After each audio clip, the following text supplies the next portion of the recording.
welcome to the Small Business Runway Digital Summit. I am your host, Gina Madonsela, and today is supposed to be an epic day. In fact, it is an epic day. I would like to invite you guys all to, just come and join us. Everybody that is streaming in live, everybody that is tuning in from home, everybody that has set aside this time on the 19th of November to be with us. We really just want to take a moment to appreciate you, to appreciate your efforts, to appreciate your support, and to appreciate everything that you've done for Small Business Runway, our company, and everything leading up to this point. Today I'm excited. It's Global Entrepreneurship Week, and we as Small Business Runway want to fly the flag high.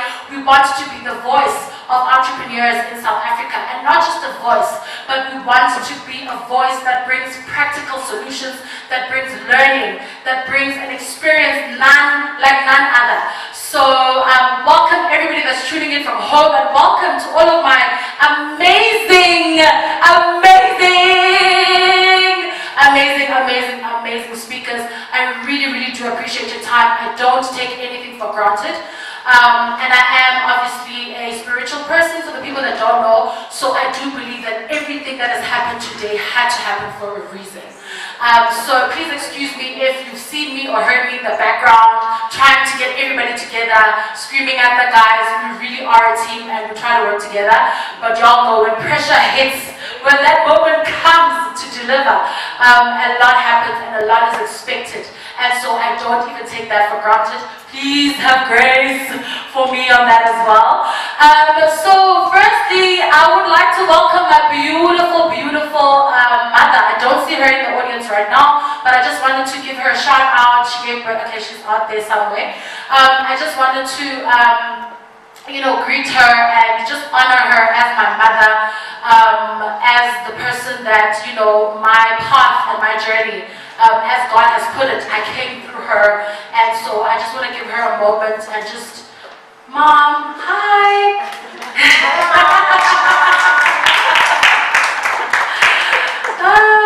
So I just wanted to give you a moment. You are outside busy. Mom, thank you so much for everything. I really am the woman that you guys see today because of my mother. Her name is Sipiwe Bunene, a very brave warrior of mine, my prayer soldier, my intercessor. She really is somebody that I look up to even to this day for advice, for polishings. She pinches me, we shout, we fight, I get upset, she knows me, but at the end of the day, she's always supported my dream and my vision to have, something bigger than myself, and I want to just give you that honor, Mama, today. Thank you so much for everything. Yay! Okay, so the business of the day. Just a little bit of background, guys.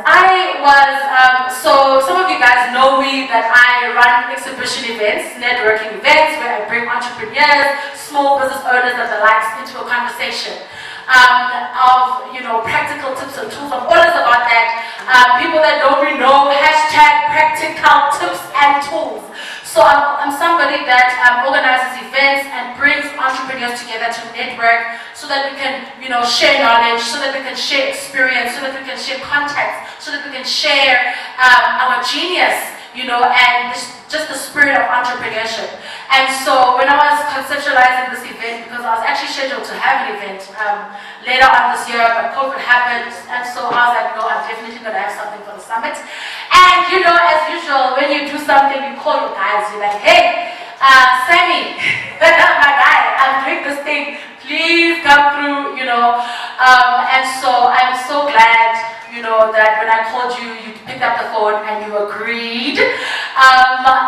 Before I actually go into my speakers, because I'm excited to introduce them one by one for you guys to know who they are and what they do, I just wanted to give a huge shout out to all of my sponsors and supporters. Shout out to Sky Twist, who's the official drink sponsor for today, and giving us the refreshing taste of the Sky Rule soft drink. It's actually a sparkling juice. So thank you so much for that. On the socials and everything, shout out to them. And then last but not least, I'd like to give a shout out to Ubuntu Evo and Verve 8. that also just came on board and have assisted us to put this show together. We appreciate each and every, we appreciate all of your efforts. Alright, so for today, we were scheduled to have the Minister of Social Development, Minister Lindwe Zulu.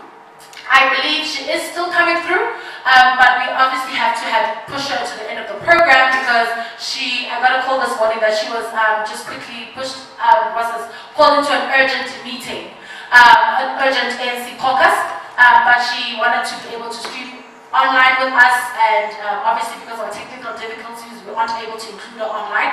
So they've assured me that she definitely is still coming to the venue. Physically, so she will be here.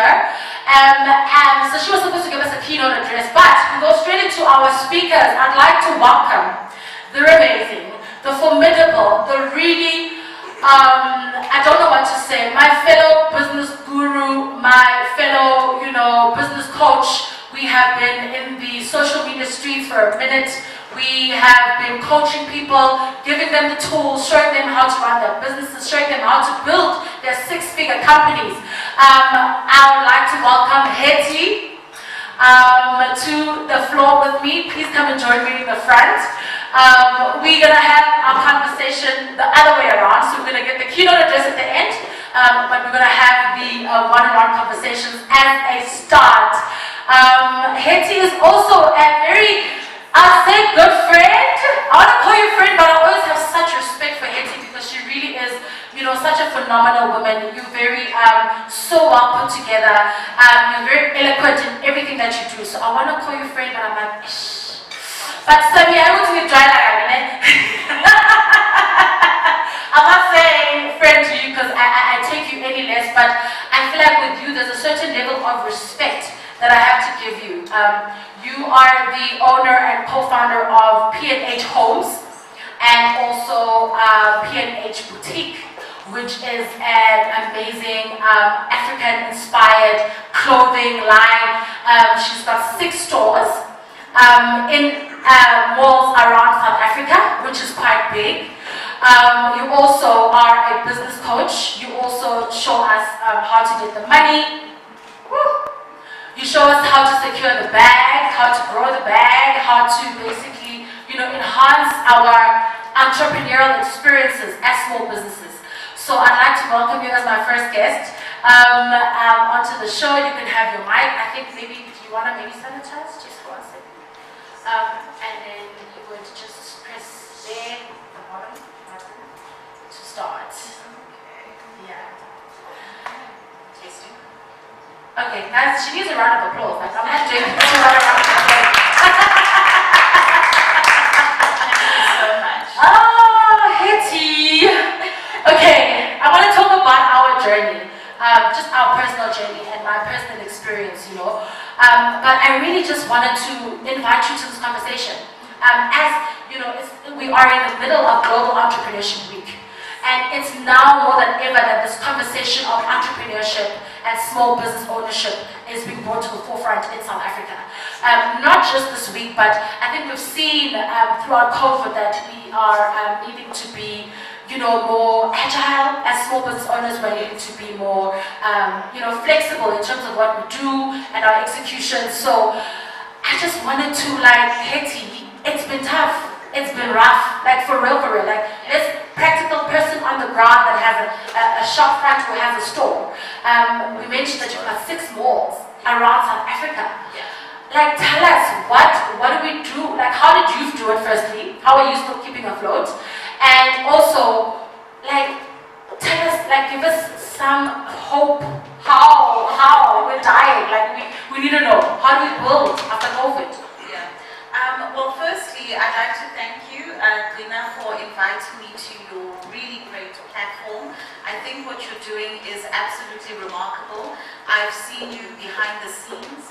I've seen the work that you've put in to get to this moment. I'm sure there were moments where you thought, is this even going to come to fruition? And here we are. And so when we talk about having these conversations and when we talk about a platform such as the Small Business Runway, we are talking about an actual entrepreneur who is doing the work. And so I want to take a moment just to honor the work that you've put in to making this a reality today. I really honor you, my friend. Thanks for the validation. Great. And it's true, it's Global Entrepreneurship Week. And this is our week as entrepreneurs. So I think that this is happening in a very important week. And you've chosen a really great time for us to have these conversations. To be honest with you, nobody could have anticipated the year that we have had. Nobody could have anticipated closing their stores. Nobody could have anticipated the brutal impact that this year has had on their finances, their mental health, their outlook towards their business, their lives and themselves. We've all had to have introspective conversations with our families, our employees, fellow entrepreneurs, and with ourselves about how are we going to move forward. And myself, I am no different. So as you say, I am within the retail industry. I had to close all of my stores nationwide. I had to close my factory. I had to have conversations with my staff members to say, I do not have the answers. I do not know how we're going to move forward. This was only when it was at the beginning of the 21 days. We did not know what was to come. We couldn't imagine not waking up and going into our business. We had to call our customers to say, as you know, we're going into lockdown, your orders are going to be on hold, and we are hoping that we will still be here at the end of this. So it's been an emotionally taxing time for many entrepreneurs. For me personally, I believe that I've gone through the various stages of grief, where you're in denial, where you are confused, where you just simply don't know what to say. You have moments where you've got a fighting spirit, and then you get a landlord or a tenant invoice, and then you take a step back and you retreat and you want to hide into a corner somewhere. So if you are an entrepreneur that is streaming in right now, I want you to know that whether you are selling from the boot of your car or whether you have a brick and mortar store, you are not alone. We have all gone through a very universally difficult time. And what I would like to say to every single entrepreneur is that it is okay to start again. You have permission to start again. You have permission to scale down.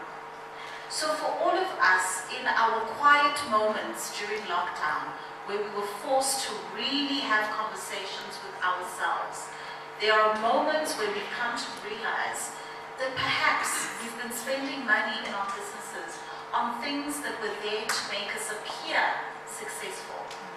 Perhaps we were engaging in relationships that were actually not bringing fruits into our businesses.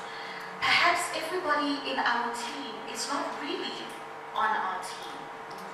So we have been given a unique opportunity to look deep inside ourselves and to say, let's clean house. Let's keep what is relevant. Let's remove the fat.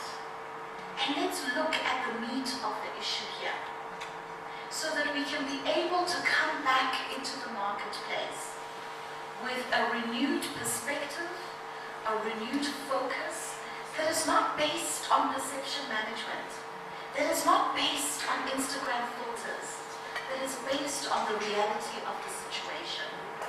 If you have to close your doors, remember that your failures are not a representation of you. You are the genius. You are the brain power. You are the body that houses the ideas and creativity that brings innovation. Your vehicle is merely, your business is merely the vehicle. And this vehicle has broken down. Does that mean that there are no other vehicles that you can use to execute your ideas? Remain standing. Go forward and pursue your dreams. Because now is the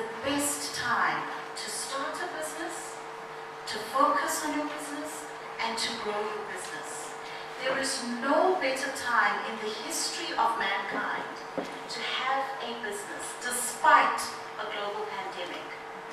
We have the best tools and resources in the history of mankind right now.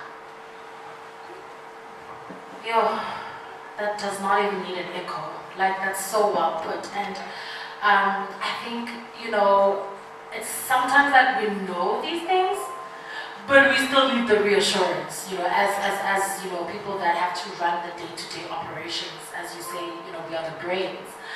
So I just wanted to know from you, Hetty, like, your history is in corporate.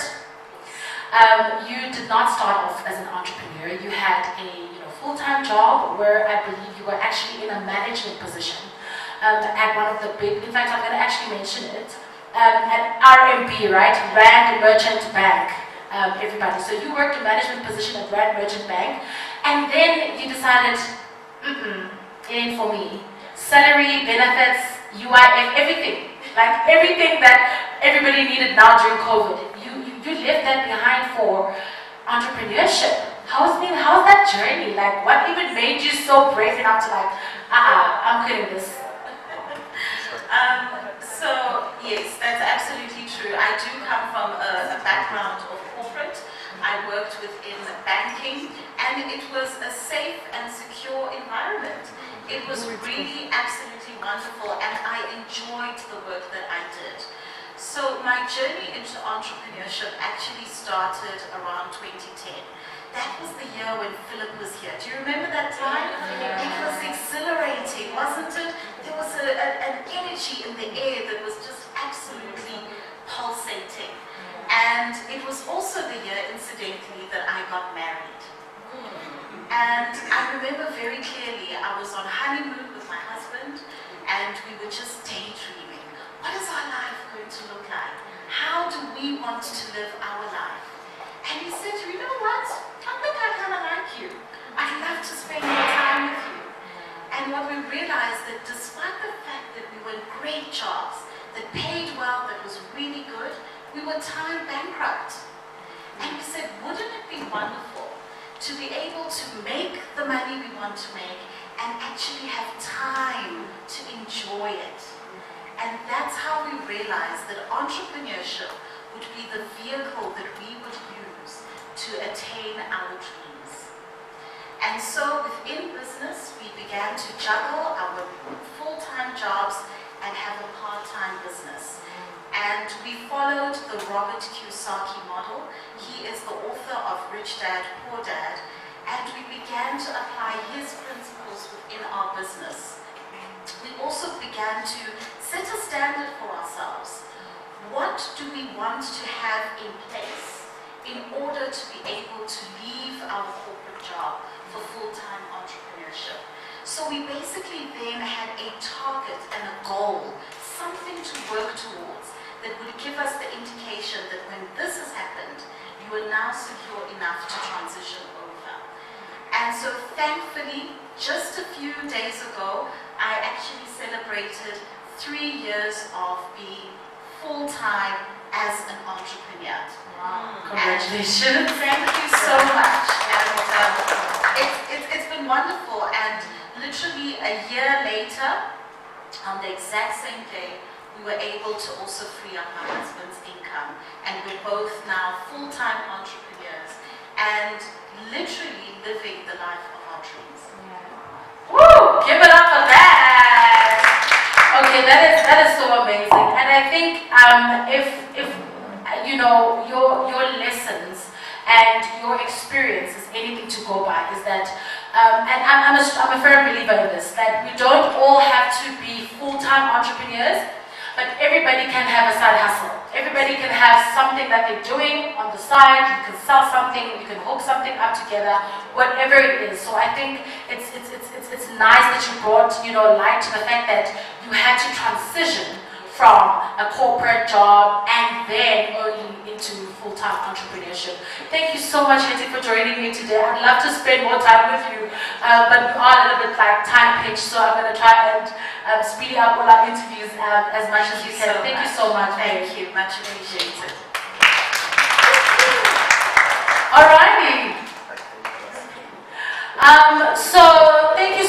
Hetty, and I would like to, I think there were quite nice, nice packaged little, gems that we can all take from that. Without further ado, I'd like to introduce my mother, my other mother. Mom, I've got another mother, okay? I've got my mother,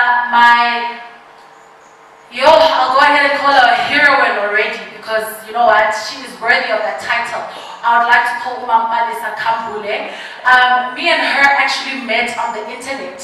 Oh, I actually wanted to maybe just get a brief story. So while maybe Mama's coming up, okay, it's fine. I think we'll go back to the story because I wanted to just relate that to the coaching as well. So I'll just come back to you. But Umampalisa, I met her on the internet. She's got a very, very viral, famous YouTube video. If you haven't checked it out, maybe we'll even put a suggestion on this video to go watch her when this part streams. Mampalisa is a hero. Mampalisa is really a woman that I believe that, it's God that brought us together. For whatever purpose, I think we're still going to realize it, we're still going to see it. For whatever purpose God brought us together, she is the owner of Palisa Holdings. She is a woman that's involved with a 300 million project of building an airport in Musina. She is involved, Mampalisa, I have the notes, it's such a long profile, and I need to get this right because I need you guys to know that association is very important, okay? I really just want to bring this to light, I don't want to waste any time.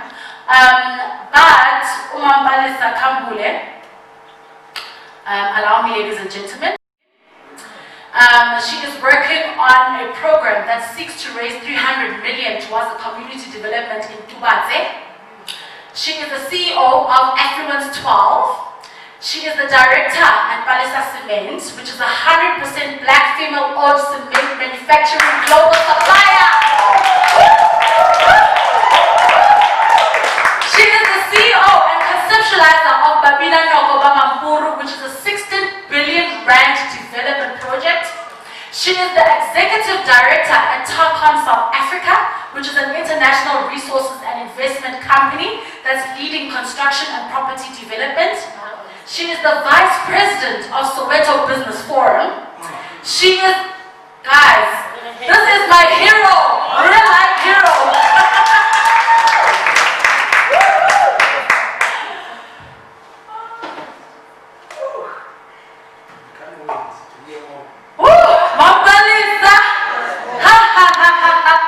Okay, welcome, mommy.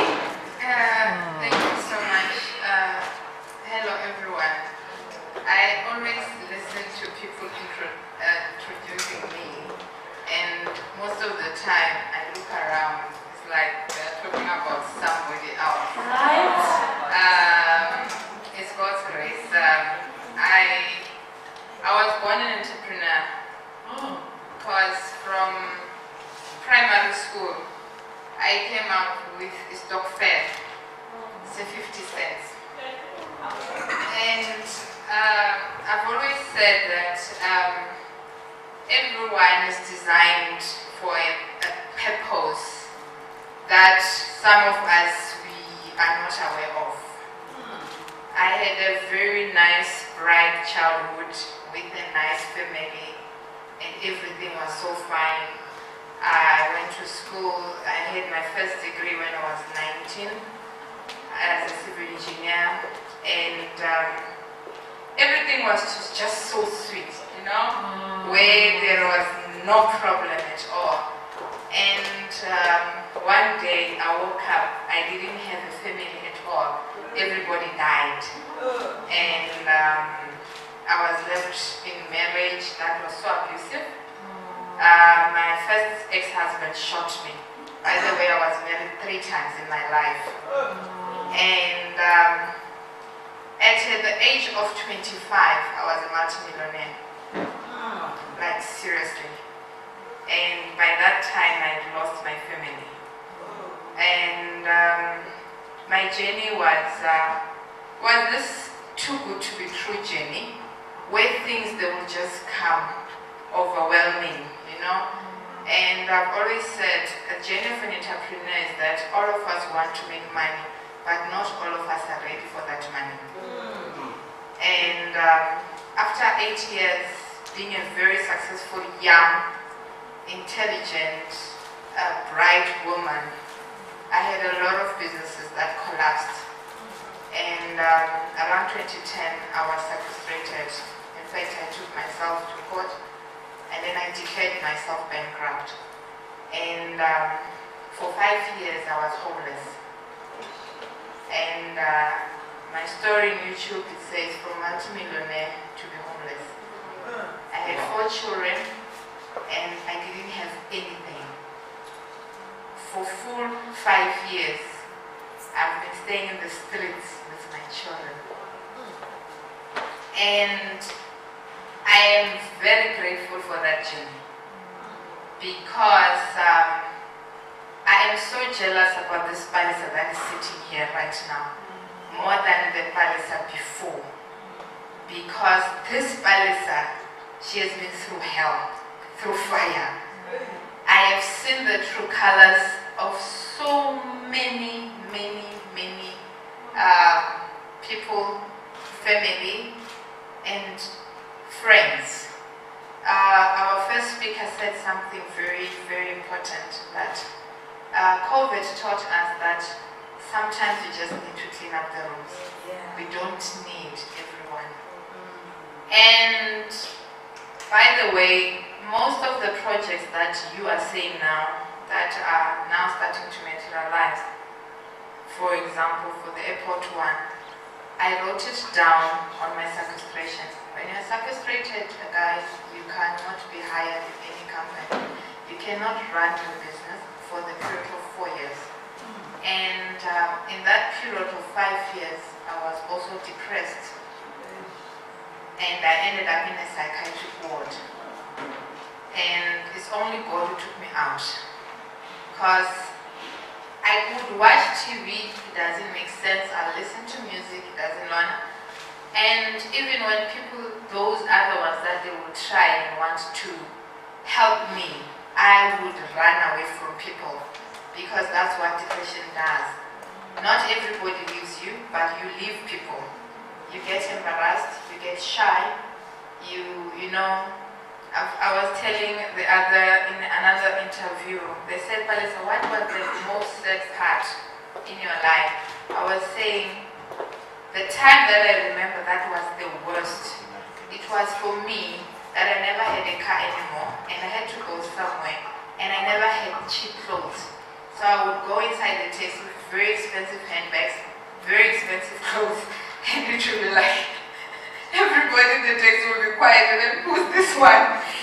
And that feeling, I can't forget that feeling. It was the worst feeling of my entire life, because it's something good, you've got good things, but that your situation now, it has completely turned and changed.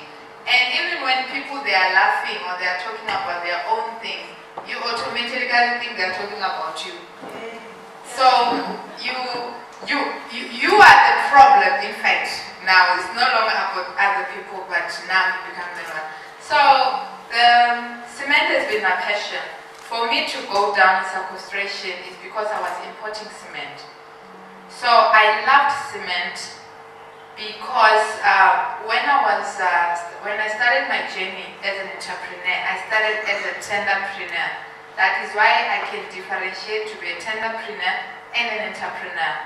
And then I wanted to move from tenderpreneur to be a true entrepreneur. I wanted to come into space where I do manufacturing. So in 2016, by God's grace, I was able then to launch my own brand, of which is still a war, because in our country, that is the only company, that is the only business that is very much monopolized. It is so closed that you know you can even tomorrow have your factory, but you are not going to get the material. And it's so close again for you to bring the material from another country. So with the strength I have received on my journey, on my hard times, is the one that is making me not to give up. It's still going to happen, and it will happen for every other woman that will follow me. You understand? So that all these projects you're talking about are projects I was sitting down, writing them at my worst time of my life. Where I would say if it was a good week that I've eaten, I would have eaten 3 times in a week. That's how hard it was. On my interview on Sunday, I told Martin, I said, Martin, there was a time in my life, half of my brain knew which I've got kids, half didn't know. So what I've went through, I wouldn't even wish it for my worst enemy. That anybody can go through that. But when now I am sitting around kings of this world, that they will be saying I must speak and I must give them advice, I would look around if they are really talking to me. And when I speak, when they listen, I would always be shocked that did I really make sense to these people? Taker. Now, if you are somebody who cannot be able to take any risk, don't even come to this space, because this is a space for risk takers. So many things, Trina, that are happening into my life that each and every day when I wake up. For example, for me to wake up in a house and open a hot water bath, I sometimes look around. If there's the owner of the house who will say, ACC, your time is out. Because it was now the life that I was so used to. My friend, this one, will say, come and stay with us. After a month, they are fed up. You know, you must just go. You understand? Yeah. But then now, what God is doing, I've always said, God, we must stop it. Now it's like a show off. Yeah. It's becoming too much. Yeah. Because it's also overwhelming me. But at the same time, I'm just saying, you know what? Whatever that you have made me to go through, I know that you are with me then. Up until now, you are still with me. Yeah. We are, our companies, there are varieties of companies, but the main objective, all these companies that we are talking about, when you take them and round them off, it's all about the community. I'm not doing anything about me anymore, but I'm doing everything about us. Yeah. I am transferring my skills, my knowledge, and my experience. Yeah. I've got a vast experience in business. It doesn't matter what kind of business. I've told somebody that the only business I've never tried, it was to kill people. But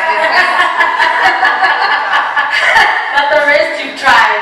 When you talk of retail, I'm from retail. When you talk of manufacturing, textile, you know, when you talk of any business that you can think of, aviation, ocean economy, energy, I know. And if I'm sitting with somebody who's taking chances, with one sentence, I know this person is wasting my time. I move on. But then what I am so grateful about is the second chance that God has given me. And that second chance, it's all, it's all about communities.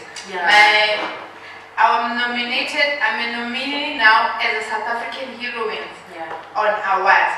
And it's based on the communities that I'm working with. I'm working in the villages, I'm working with 16 villages and 14 kingdoms in different spaces. In Soweto, I'm the Vice Deputy President. Now we are preparing for Soweto Festival Expo, which is something very big for Soweto, so that they know that in business they must share that run. That run must be able to circulate each and every one. So my time is more dedicated now into assisting people and to build community wealth. And I'm sorry, I'm going to interrupt you there. I think you took away the whole speech. I think I didn't even have to ask you questions, but I want to quickly delve into this, man. If you could just give me like a summary for this answer.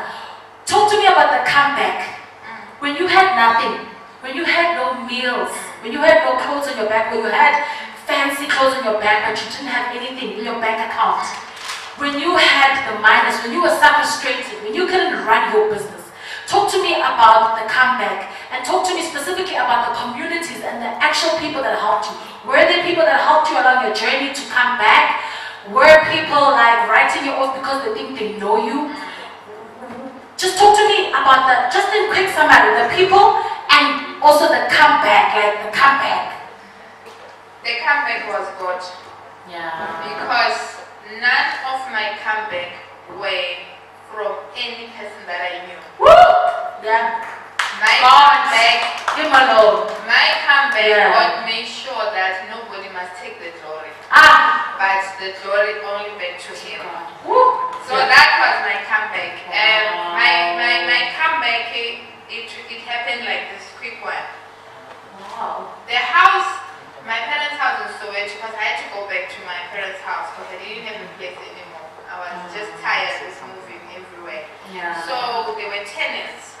So one of the tenants said to me, you know, on Thursday we are going in Jabulani UBC.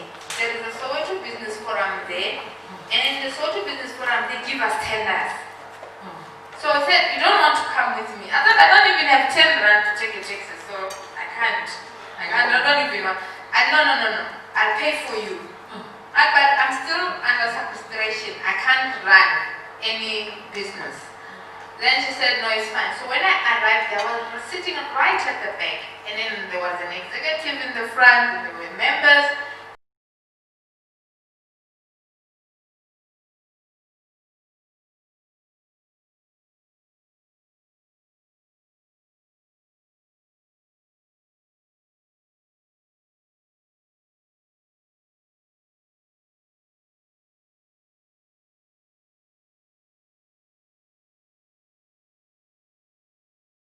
To all the speakers. I think more than anything else, I just felt like, okay, I should be paying here. Like I'm getting inspired. Where's my ticket? Because what it is that you're doing is so incredible. I just wanted to commend you on that. Thank you. Yeah, man. You know, I think I did what every good girl from Limpopo does, which is focus on the education. I come from a family where my grandfather used to say, a degree is a husband who can never divorce you. And so we grew up in an environment where education was so important. He used to always say you shouldn't have to depend on a man to buy a bar of soap to bath your body, even to wash yourself. And so coming from a family where, you know, economic freedom for a woman was so incredibly important, and I guess education is the easiest way, right? Your parents are like, hey, what the part that we can do is just prep you to get a job. And so they encouraged me to do that. You know, I think my journey to becoming a lawyer or a commercial lawyer really just came from my love for people and the way that I felt like I needed to stand up for people. You know, I'm a twin, and my twin sister is the quieter one. You know, amongst twins, there's always the quieter one and then the more extroverted one. And so my sister's really tiny, very subdued, very so I grew up being the fighter. We had an agreement. She did my homework, I did the fighting. You know, I did the representation. And so, you know, I grew up just with a strong sense of, you know, there needs to be justice, there needs to be fairness.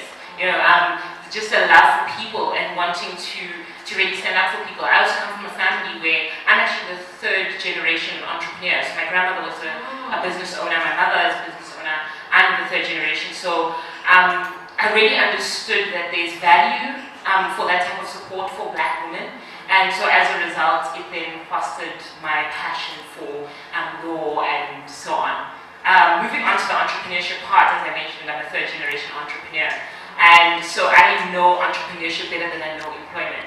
And that's interesting for a lot of people to see or experience, because most families, especially because of, you know, apartheid and so many other things that have happened in our country, have not had the opportunity to, or have been, I guess, self-employed because of circumstances and not necessarily because of whatever, because of they had the opportunity or the choice to have to generate income, right? And so we're more subsistence entrepreneurs, we're more lifestyle entrepreneurs. But I was fortunate enough to grow up in an environment where I had the opportunity to see women hustle, you know. And that's a powerful thing. That's a powerful thing. I actually started my first business when I was 10 years old, and my grandmother helped to teach me to learn how to sew handbags with my hands. And so I'm off to Limpopo, I'm learning how to do all of these things. I've got fabrics, whatever, and I'm coming back to Joburg with a new skill and a readiness to hustle, right? And you will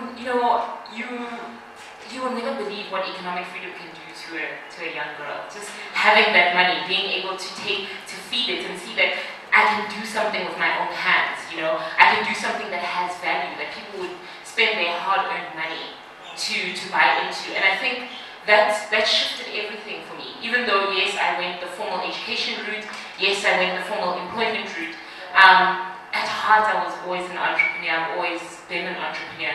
And I feel that there's just so much more. You know, entrepreneurship has the benefit of creating a legacy of hustle like that, you know. As you're waking up every single day, people are then a part of the people in your home and in your family and your community are learning from you without you even using words, you know. And I think that's something that I find it to be a great gift to be able to have and to give to the people around me.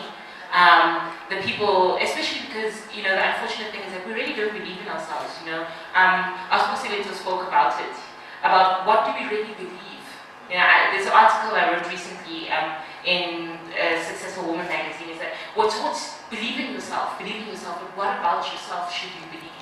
You know, and that's really, it's a really powerful thing. And so having had the opportunity to work with so many different entrepreneurs, and then also work with, you know, young people that I've been able to employ and work with and stuff, I've seen that mental stronghold. I've seen our life has so much more value. Yeah. They can never quantify the number of people that are transformed or inspired by what it is that you're doing even right now.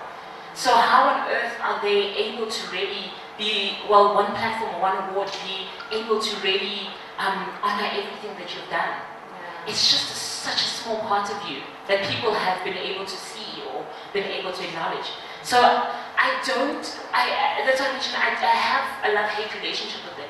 I think they're good in order to inspire people to see what other people are doing, but I do not think that it's something that we need to just put people in a position to potentially aspire to say, oh, when I'm on that stage, that's when I've done it, or I felt the most accomplished, you know, sitting in our plant and with the guys that I work with, and we're just doing great work. We're excited about this job that we've gotten.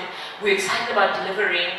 We all are in such an alive. It's like the room is just filled with that ambition, that drive.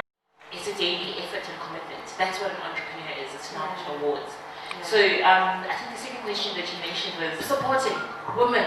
In your experience, are women supportive of other women's businesses, and especially in the part of like building each other? Are we building each other up as women in entrepreneurship? Oh, I've experienced both sides of the coin. I've experienced women who have been off the bat, who I call it's the first black woman syndrome, you know, or the only black woman syndrome, who it's like they thrive on that, of being the only one, the first one in the room and stuff like that. And so they feel like it's something they have to protect, you know, it's something that somehow they lose when you win, or when you grow, or when you develop, or if they give you an opportunity.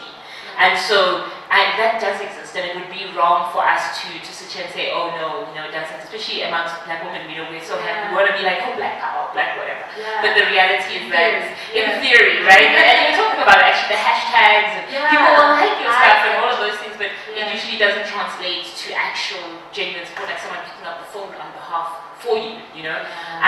But I also have experienced the other side of the coin, where there are women, I mean, Hetty is here, so incredible. She reached out to me, so earnest, so I guess I said to her, I respect the nature, her true nature, the person that she is, because just the humility to be able to come out and say, hey, I've seen you online, I'm doing this, would you be interested to collaborate?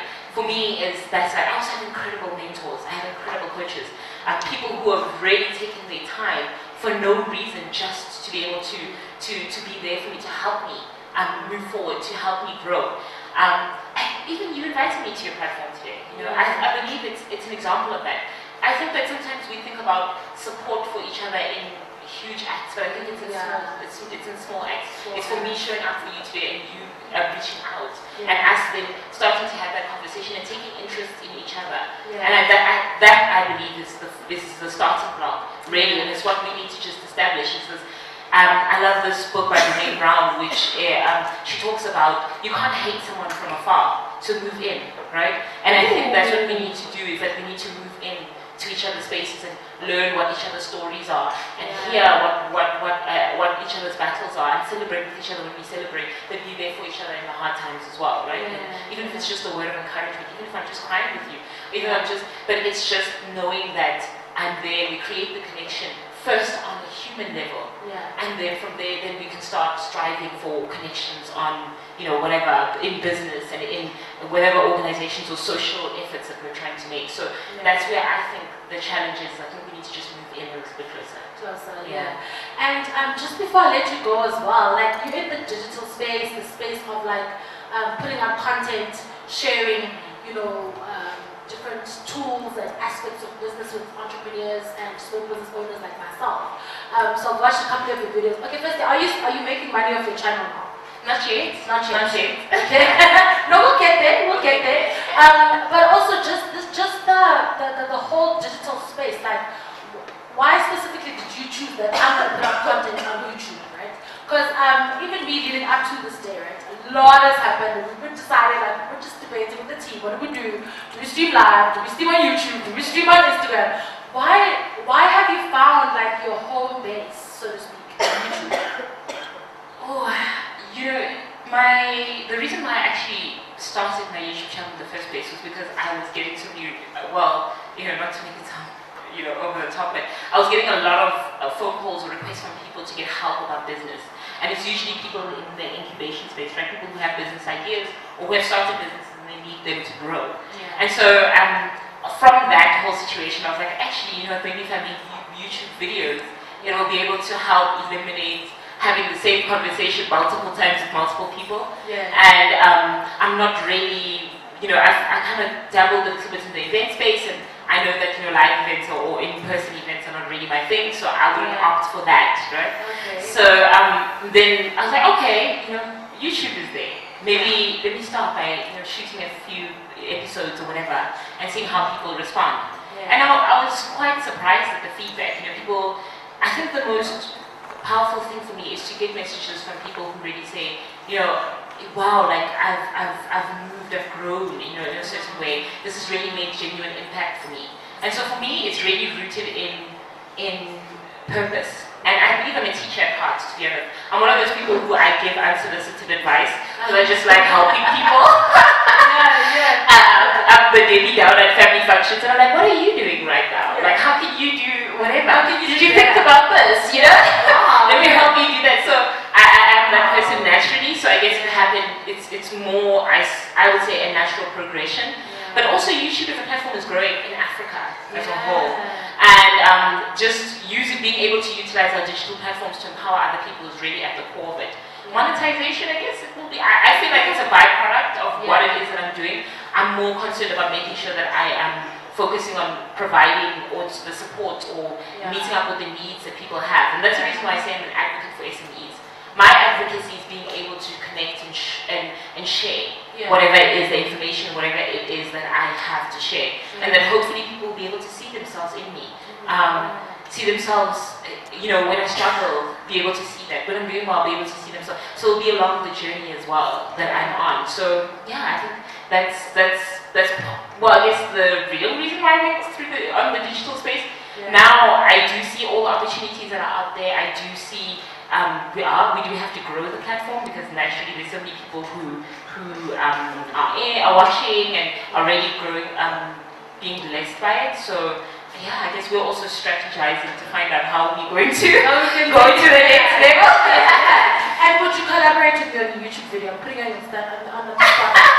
We're going to collaborate and make a nice YouTube video. I'd be happy to collaborate with you. Amazing. We were talking about one of the women about us helping each other, whatever, working together. So I'm actually honored. I think again, I have to echo, what it is that you're doing is phenomenal. Actually, I saw you guys, I think initially when I started the YouTube videos or whatever, the Small Business Runway. And I think you guys had an expo last year. Earlier this year. I saw your expo and I thought, wow, this is really phenomenal. This is, it's really incredible. Unfortunately, I wasn't able to be there. But I as you know, I'm passionate about SMEs. But I also just, I love people who are able to see an opportunity to really empower and take it, and to really, because the reality is that we could do so many other things that would be easier, would pay us a bit quicker, and that are more predictable, right? But to go on a journey of purpose is something that I really commend. So when you reached out to me, I was like, hey man, she's on a purpose journey, you're creating something absolutely incredible, so I would definitely be honored to be a part of that. Thank you so much. You're an absolute darling. You are so eloquent as well. You are, you know, you do what you do with such like, it looks easy, I'll be honest, you know, even the whole motherhood and the whole, just holding it down. Thank you for holding it down for some of us that are coming. I am looking up to you and I'm looking forward to us also collaborating on more things going forward. So thank you so much for honoring this appointment. Thanks, Masaba. It's a pleasure, thank you. Alrighty. Okay, alright, man. I think we've had such an incredible like conversations. It's Global Entrepreneurship Week and we are doing this, the Small Business Runway.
so much for that. This song is titled Hamba Juba.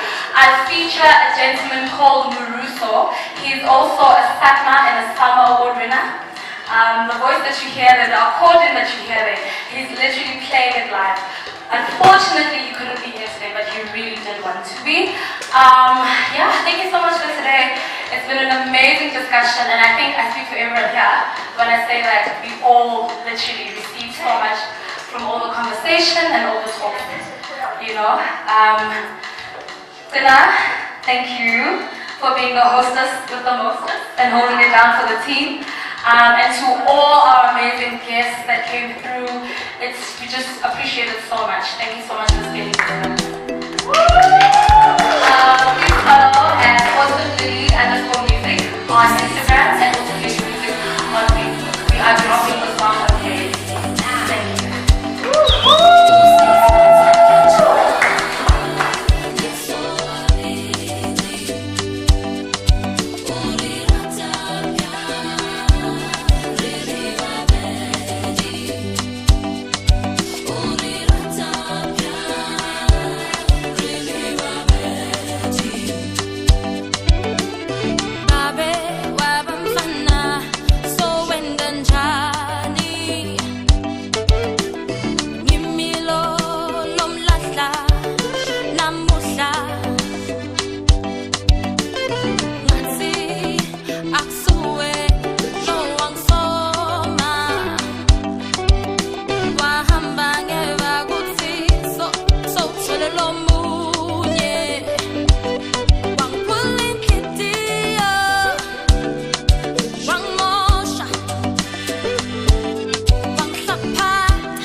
Small Business Runway!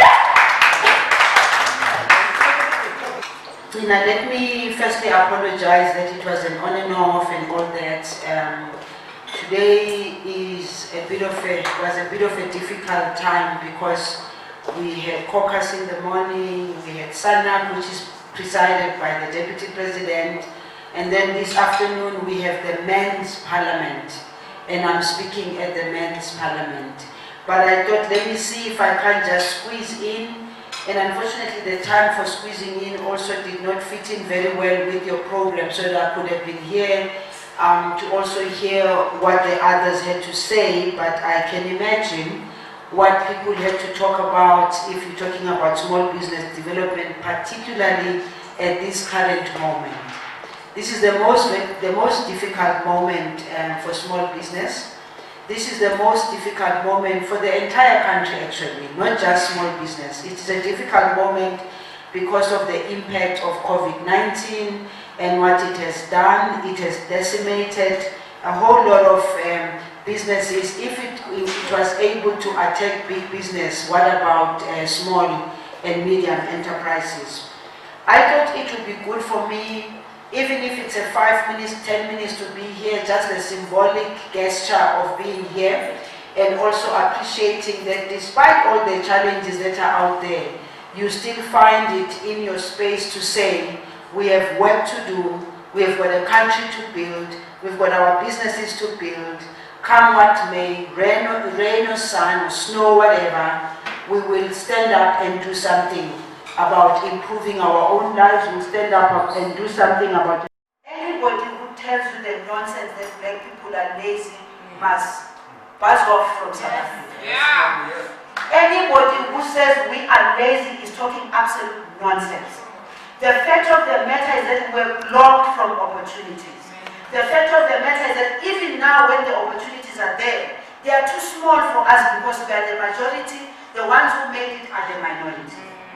Take out the thing, if we are black, we are lazy or whatever. We are not lazy. We are industrious.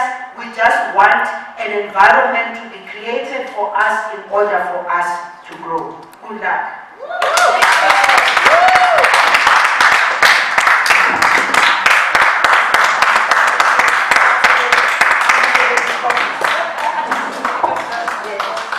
Thank you so much. Thank you so much. Woo!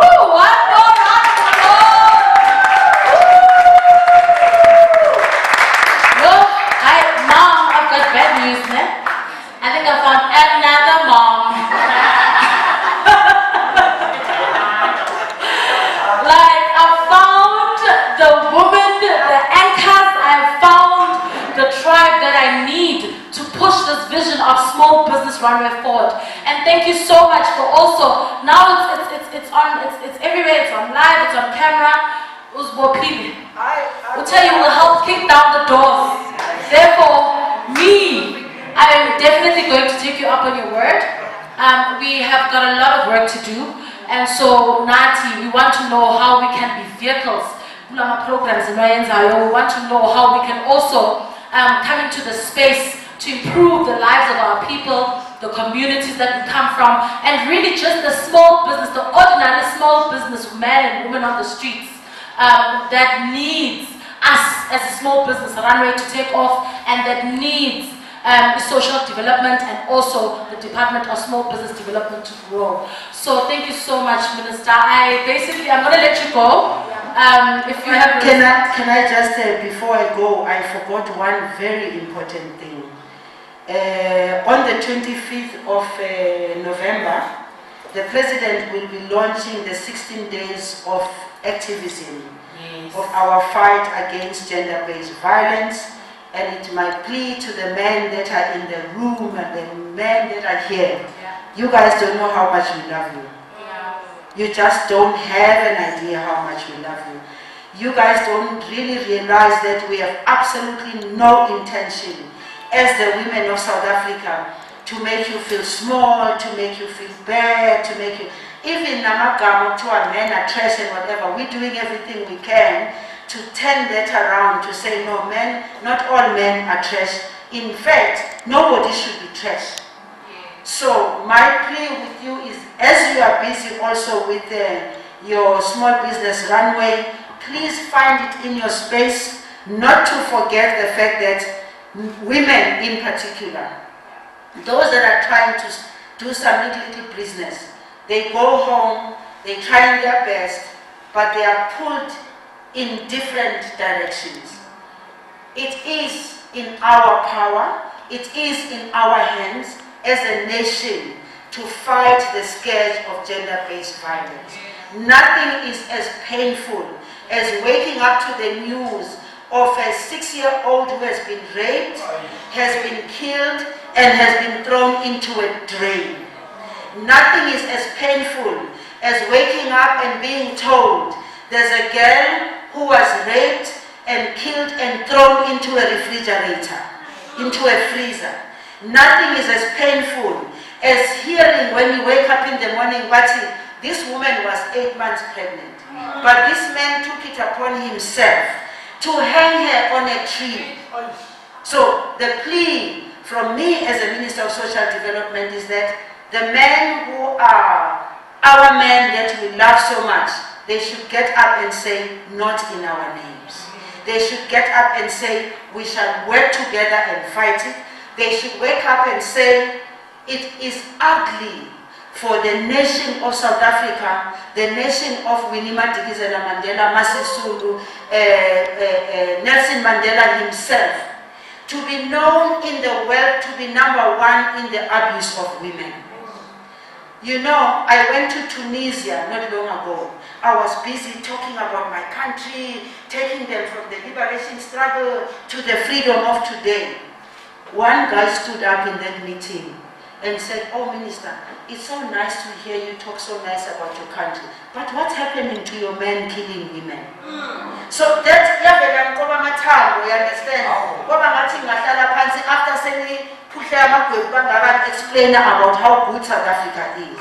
So the men who are in the house, please make it your responsibility, your duty, to to raise your hand and say, not in my name.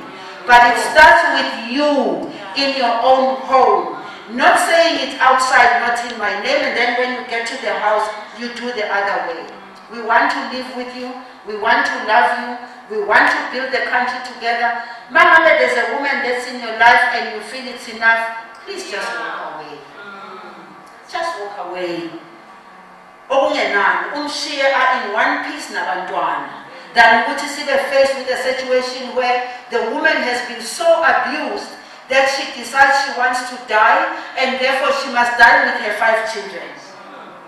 We cannot be a nation known for such when we are so vibrant, when we are so colorful, when we are so loving. We are just a nation in the entire African continent. I'm telling you, I've traveled to 45 countries in the continent. When you say South Africa, people get very excited. But that excitement is going down, down, down. Because they are saying, you are allowing men to be abusive, you are allowing men to kill women. Thank you very much. Thank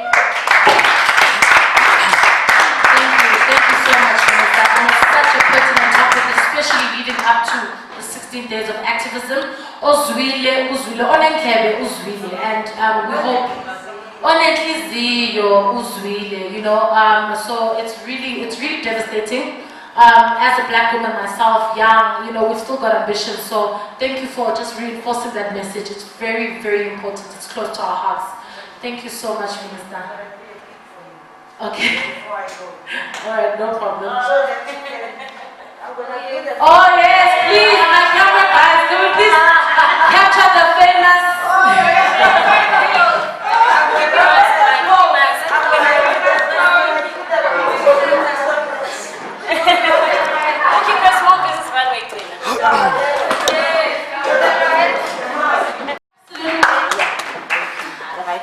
Yes.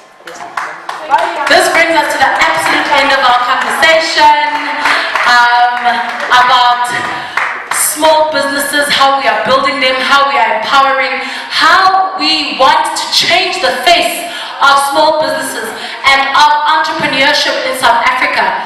I've gathered the diamonds, the black diamonds of business in South Africa, and I'm so honored to be able to be your host. My name is Gunama Donsela. If you don't know, I'd like for you to please like, share, and subscribe. Make sure that you tell your friend to tell your friend to tell your friend to tell the other friend who's also inside hustling or doing something. That Global Entrepreneurship Week was done properly, was done with a bang, was done by Small Business Runway, young black female guys. And of course, my lovely speakers, Mampalisa Kapule, thank you, thank you so much. Hetty, the entrepreneur. Hetty, I actually have to call you by your surname. Hetty Buachi Yidom. Did I pronounce it correctly? Okay, yes. Hetty Buachi Yidom, guys. Martha Wamkandawire in the house. Thank you so much. And Sammy in his absence as well. Thank you so much for honoring this invite. It really has been a phenomenal experience. We've learned a lot. Just this morning alone has showed us, hey guys, you can see flames. Don't see us dressed in makeup. Behind the scenes. See, COVID, you've got nothing. And it's like, I can't get an income. I can't run my events. Woo! And I was like, you know what? Oksanayo, I am a business babe. Oksanayo, I am going to wear this t-shirt with pride. Oksanayo, I am going to push this business babe brand because it is motivation to me, hopefully to a lot of you guys as well out there, to keep pushing, to keep going for your dreams. It really is possible. Don't let anybody prescribe how you should reach your dreams. Whatever it is that is laid in your heart, it can come to fruition. Believe in yourself, align yourself strategically, do the right things, and more than anything, guys, mumuntu ngabantu. So that means so much to me, and I believe the journey is still long. So stay tuned for more. Watch the space, keep watching the space. Small Business Runway, everybody, Small Business Runway Digital Summit today. We're wrapping up like this. Thank you so much, guys. Salute.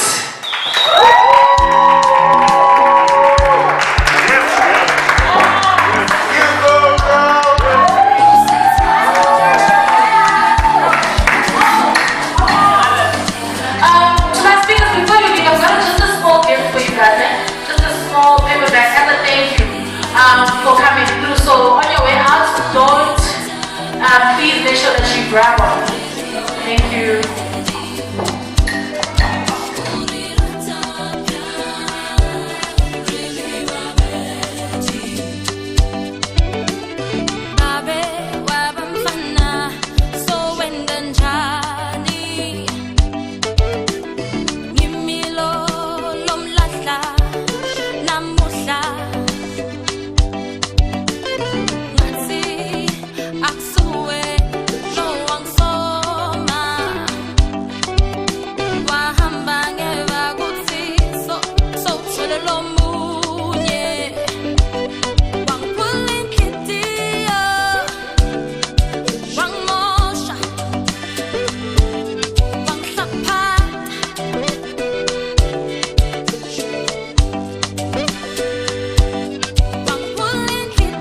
tlo ntshwarele o tlo ntshwarelela ntse ko posetsa letebele fela ke batla go tseba ntho e le nngwe ke ena ka nnete mona teng ga ke batla o bua leshano ke le ratane le babedi fela o tsebe wena o number one wena ko bitsa number one ka lebaka ke lena o tsebe motlhaena le motlhakala ke sebetsa tšhelete ka o fela ke itisa wena e feleletse ena wa gauteng yena ke mofa dibonase ga fumane tšhelete e feleletseng